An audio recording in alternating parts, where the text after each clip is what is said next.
Hi guys, so ngayon, maulan rin ba dyan sa inyo? So ngayon guys, magluluto tayo ng tinatawag namin dito sa amin na champurado. Champurado with tuyo. Kasi ang tawag sa amin dito guys, yung tuyo is bulad. So, champurado with tuyo. Magluluto tayo. Kasi napakalakas ng ulan dito guys. Yung ulan dito nagdamag. Kaninang madaling araw pa hanggang ngayong hapon. Hapon na kasi dito guys. So, ayun. Lakas pa rin yung ulan. So, ito guys yung ginagamit ko. Yung sa pagluto ko ng champurado is yung tinatawag naming malagkit. So, hindi ko alam kung anong tawag yung sa Tagalog yung malagkit. Kasi yung tawag sa amin, yung sticky rice ba? Yung sticky rice. Tapos, pag magluluto kayo ng champurado guys, sa akin, ang ginagamit ko is yung sticky rice. So, parati mo lang tawag niyan. Sa amin tawag, ukayin ba?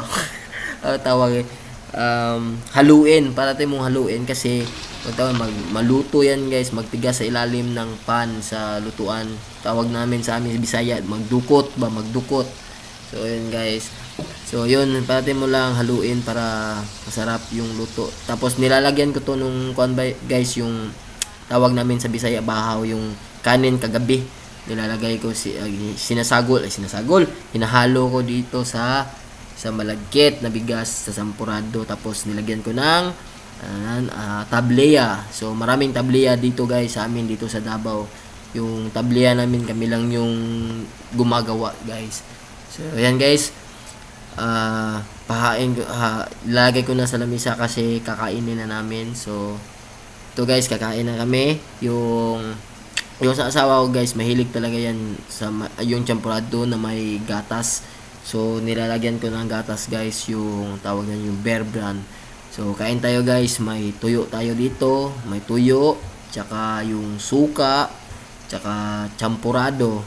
So ako guys, hindi ako masyado mahilig sa matatamis. So kaya konti lang yung nilagay ko yung kuan dyan, asukal. So yun guys, yung kanina yung babae is yung ate ko yun guys. Alam ko na kung ano yung kuan niya, yung purpose niya. Ba't nandito yan? Kasi yan guys, hihingi yan ng champurado. Tingnan nyo guys ha. O yan, binigyan ko yan kanina. Tapos ngayon, bumalik kasi naghihingi pa. Tapos nagdemand pa to guys, humingi pa ulit. Humingi pa siya ng tuyo.